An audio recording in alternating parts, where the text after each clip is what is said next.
All right, so if you're watching this video, you're probably halfway frustrated with disassembling your engine because the pistons won't come out. Now, I'm going to get right into it and give you the solution, and this is what I use. All that these are casted steel parts you can find at any hardware store, really, with a reducer, an actual extender, and some type of cap on the top side. This is my first attempt, and I actually ended up bending this, so I want to go exchange those, but this is what I would truly recommend. It's a little bit easier to get a hold of. It's a lot stronger. Recommendations for this as well is try to get the diameter that's suited for your piston. This is a 3-inch piston with the appropriate size reducer.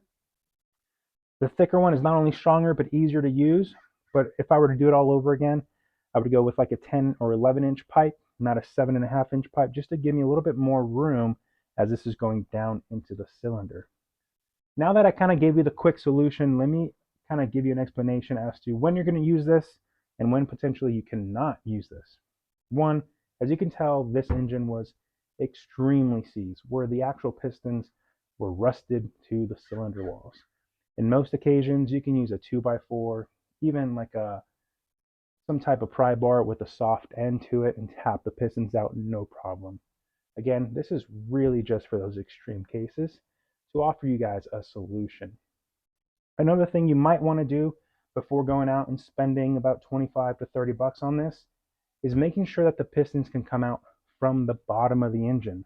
You're going to want to make sure to get rid of the rod caps, make sure that you can get out your main crank and leave those pistons exposed from the bottom.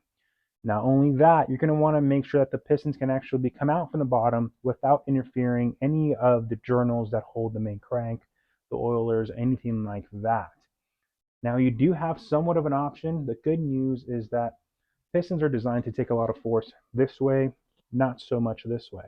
So if you can get this section below the actual block or the cylinder wall, you can tap the sides and actually break the piston off to give you more room to continue to drive this out through the bottom as a solution.